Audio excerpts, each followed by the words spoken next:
Hello students, welcome to the class. So in the last class, as we discussed about the Lorentz length contraction, so in the today's class we are moving to the next concept of the relativity chapter, that is nothing but the time dilation. Okay, so before going to this, the thing why we should study the time dilation, that will be the question. Okay, so for that the answer is what? So already we know there are different scientists gave the different laws, isn't it? So in that the first name you will hear the Newton, isn't it? So already we know Newton gives 3 laws, isn't it? And for that 3 laws, as we know, suppose I will take one body. So whenever a body is moving with the normal speed or the normal velocity, then whatever the Newton's law is there, it should be what? Valid. It will be applicable only when the body is moving with the what? Normal speed. Now the same body, if it is moving with the velocity of light, if it is moving, no, then that time the Newton's laws doesn't hold good. If it is moving with the what? Velocity of light. What is the velocity of light? That is 3 into 10 raised to 8 meter per second. So if any body is moving with that much high speed, then the Newton's law will not be applied. For those cases, the law is going to apply is nothing but what? Einstein's theory of relativity. So which law is applicable? That is nothing but Einstein's theory of relativity, what we are studying in this chapter. So already this is called as what? Special theory of relativity also. So whenever a body is moving with the velocity of light, then the theory applied to these bodies is nothing but what? The special theory of relativity, which was given by what? Einstein. Now the thing, so as we know, Einstein discussing the theory of relativity and he is giving a different laws. So actually in terms of 3 things he gave the law. The first thing about the length, about the what? The length, and the second one is in terms of time, and the third thing in terms of the mass. So all we know that whatever the objects are there in the universe, they are all absolute Newton told, isn't it? But according to the Einstein, there is no such object which is completely at a rest position.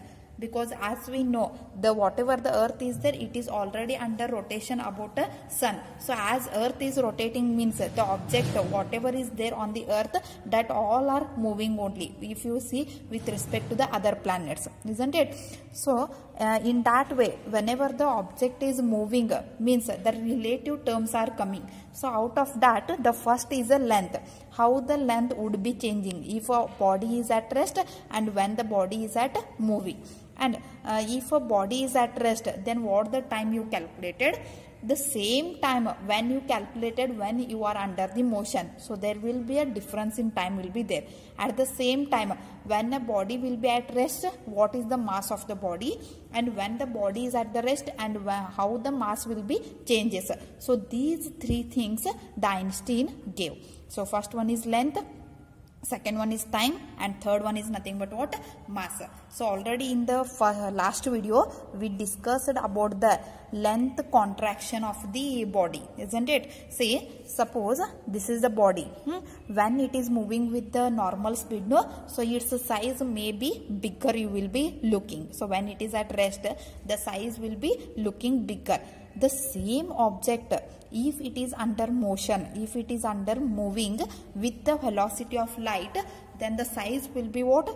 Contracted. So same object will be looking like an ellipse, understanding? So actually it is circular, but at the same time when it is moving with the velocity of a light, so if you observe the size of an object, no, then how it will be looking? It will be looking like a in this structure. So like that the length will be what? Contracted. So this is called as length contraction, we will say. Now we are moving to the next part, that is time.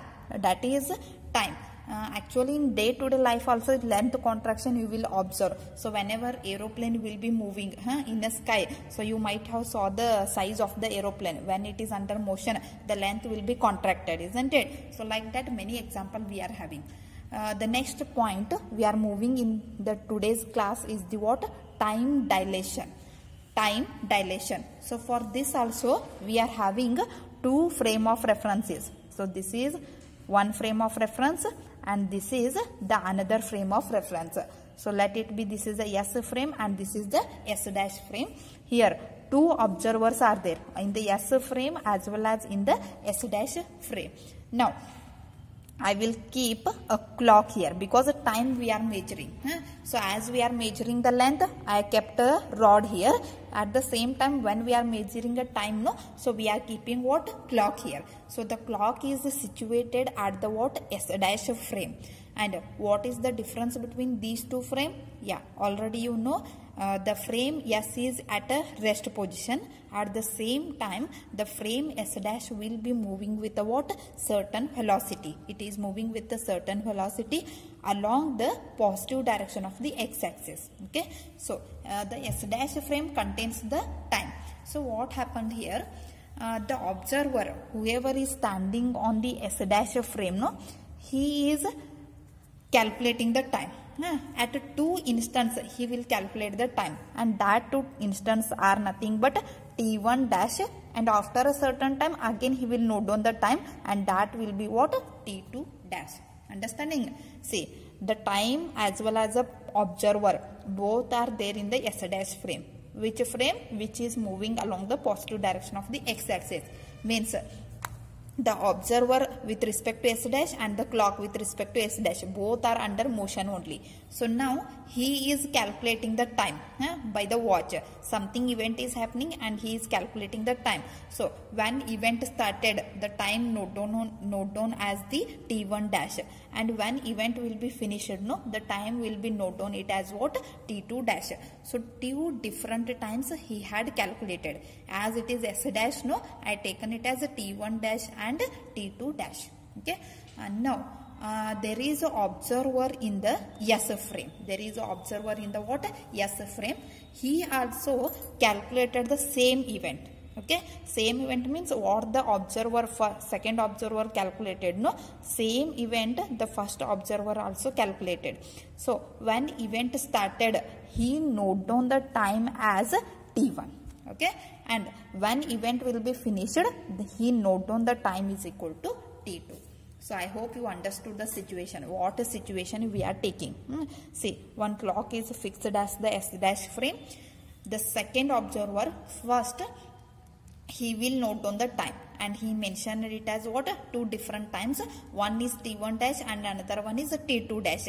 At the same time, the observer who is there in the S frame also note down the same event with the time is equal to t1 and t2, because there is a difference in time is there, isn't it? So as there is a difference in time observed by two different observers, isn't it? One is at rest observer and one is a moving observer. So whenever like this is happening, then that is called as the time dilation. That is nothing but the time dilation. So time dilation is nothing but the difference in time between two observers when they are at a different frame of reference. So whenever there is a difference in time is happening, so according to both the observers who is there in a different frame of reference, then that difference in time is called as what? Time dilation. Now one day-to-day life example I will give. See, suppose this is a rocket I will take. So here one person is there and also one clock is there. Now I'll take this is the earth, and again here also one observer is there. He is also having one clock. So two different clocks I had. So two observers is there. One is on the earth and one is on the rocket, we can say. Now when he note down the time when this rocket is moving, no, so he will note down the time. At the same time the second observer also note down the time. But actually what happens here, the observer whoever is there in the rocket, no, he feels there is a more time for this one. there is a more time is happening at here. But according to him, when he will observe, no, he will observe that there is a less time will be there for the observer. He is taking a less time, isn't it? So like that, at the same time, when two observers are observing the time, no, there will be a something difference in time will be happening, calculation of the time. So in the today's class, we are moving to the derivation of that things, deriving the that thing. So time dilation is the derivation we are having, and in that, as I note on, let t1 dash and t2 dash be the what? Time observed by the observer who is there in the S dash frame. Means with respect to the S dash frame, these are the two instants of time. And what is the t1 and t2? Yeah, t1 and t2 be the times as observed or as calculated by the what? Observer who is there in the S frame. Means with respect to S dash frame, this is the time instance, two time instance, and with respect to S frame, these are the two time instance. And already we know the Lorentz transformation equations. So how many Lorentz transformation equations are there? 4 are there actually, in terms of x dash, y dash, z dash, and also t dash. So just go through my last video, so you will come to know that 4 equations. So out of that 4 equation, you know x, y, z will be there for position. So position, when you are calculating, you will use x, y, z. And when you are calculating the time, no, the 4th equation you should go. That is nothing but what is the 4th equation? Yeah, that is t dash is equal to t minus Vx by c square whole divided by square root of 1 minus v square by c square. This is the 4th equation in terms of time. Here t dash is the time noted down by the S dash frame, and t is the time noted down by the what? S frame, noted down by the S frame. And but here the thing is, we know the t1 dash and t2 dash value. Means with respect to S dash frame, already we calculated the time. Then what's our job? With respect to S frame, we are going to calculate the time. Understanding? See, with respect to S dash frame, already we calculated the time. Now the job is, with respect to S frame, we should calculate the time. Means inverse Lorentz transformation equation we should take. Means in terms of t. So this equation in terms of t, we can write like this. That is t is equal to t dash, as it will go this side, it will become positive, plus Vx dash it will be, because the position, divided by c square and whole divided by 1 minus v square divided by c square. Why? Because we know t dash, we don't know t. So that's what, in terms of t dash, we converted the equation. That is the Lorentz transformation equation we can have. Okay. And now as two instants of time we calculated, means the time dilation means a difference we should take. So what will be the difference according to this and this? So that is t2 dash minus t1 dash. So which is equal to t naught. So t naught is the difference in two instants of time when observed by the what? S dash frame. And with respect to S frame, the difference in time will be calculated by what? I will take it as a t. So t is equal to t2 minus t1. Hope. So when we will take difference of these two times, that is noted by t naught, and these two differences of time will be noted down by what? T. So like that, two more equations we have. Now as I am having, I will take this equation, that is t is equal to t2 minus t1. So which is equal to, so already we have the t2 value, and t2 means in terms of t2 we should write the equation. So what will be this equation in terms of t2? Yeah, that is t2 dash. So t2 dash plus vx dash divided by c square whole divided by square root of 1 minus v square by c square. Okay, minus t1. So this equation only in terms of t1 you should write. So what will be the equation? Yeah, that is t1 dash plus again vx dash divided by c square whole divided by 1 minus v square by c square. isn't it? Say this is equation t is equal to something is there, no? So this equation, when in terms of t2 you will write, you will have that in like this. In terms of t2 this will equation becomes like this, and in terms of t1 this will be what? T1 dash you will get plus same as it is. And one more doubt will come here. The doubt is nothing but when it is a t2 this become t2 dash, and when it is become t1 it becomes a t1 dash, but we didn't change the x value here. X value remains as it is. The reason is this clock, the whatever the clock is there, it is situated at a fixed position, isn't it? So whatever the time t1 dash t2 dash, both the time when you are observing, no, the position of the clock will be same. The position of the clock will be same. That is what? X dash. It is not changing. So both the side we had taken x dash only. We didn't take like a x1 dash and a x2 dash, these two. Okay. Now we will have the differences. Okay. As LCM is same. So I'll take the same LCM, that is square root of 1 minus v square by c square. What will be remaining? T2 dash will be remaining. Yeah. Plus vx dash divided by c square minus, yeah, minus t1 dash plus into minus vx dash divided by c square. So this is the subtraction we are having as LCM is same. So is that plus vx dash divided by c square and minus vx by c square will get cancelled because both are same terms. So what will be remaining?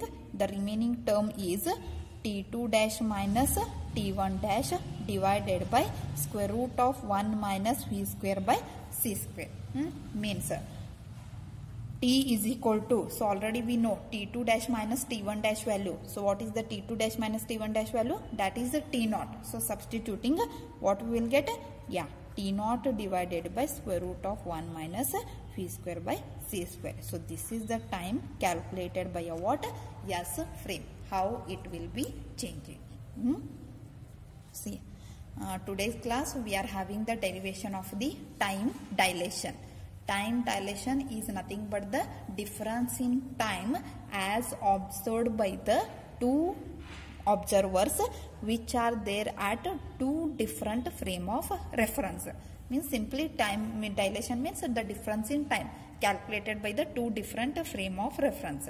So when let S be the frame which is at a rest position and S dash be the frame which is moving with the velocity v. Now one clock we are situating at the S dash frame. At the S dash frame it is fixed whose position is X dash. The position of the clock is what? X dash. So here you can see this is the X dash position. Now the observer who is there in the S dash frame, according to him the two instants of time he calculated, he noted down as t1 dash and t2 dash, and the observer who is there in the S frame, he note down the time as the t1 and t2. Okay, so now we are having the t1 and t2 values and t1 dash and t2 dash values. Here we will take the fourth equation of the Lorentz transformation equation, that is t dash is equal to t minus vx by c square whole divided by square root of 1 minus v square by c square. But the case with respect to S dash frame, already we calculated the time, means already we know. With respect to S frame we are going to find. So with respect to S frame means in terms of t we want. So inverse Lorentz transformation equation we will prefer here. So according to that we are having t is equal to, this is the equation. Now when the difference in time means time dilation we are calculating. So difference in time when we don't know, that is equal to t naught with respect to S dash frame, and the difference in time with respect to S frame it will be what? T. So this equation I had taken, and the different t1 and t2 values we needed. So here this is t is equal to it is having. So in terms of t2 is equal to what? In terms of t1 is equal to what? So here only the t dash value changes, t1 dash and t2 dash. So that values I substituted here in the equation, Okay, now which is equal to, as LCM is same, so we will do the direct subtraction. So when we will do the direct subtraction, the term get cancelled, that is Vx dash divided by c square. And why we taken a x dash, why we didn't change the x dash value? Yeah, the reason is the clock position will be fixed at the s dash frame, as it is not changing, so both the side we had taken x dash only. Now the thing, when we subtracted, we having t2 dash minus t1 dash whole divided by square root of 1 minus v square by c square.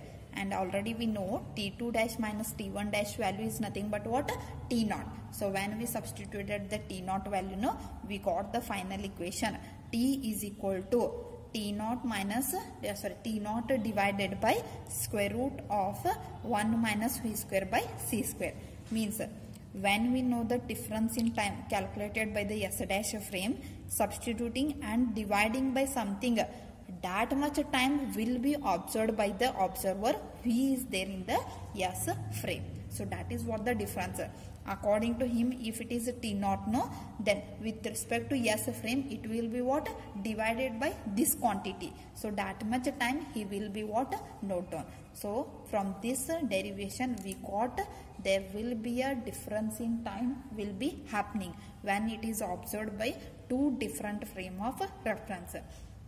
So that's what I gave the example starting. So when you are on the earth and if a person is moving in a rocket, according to both the observers, there will be a difference in time will be there, which is equal to this much quantity. So this is a quantity, there will be difference in time will be there. So I hope you understood this all the things. So this derivation will be there for a 5 marks.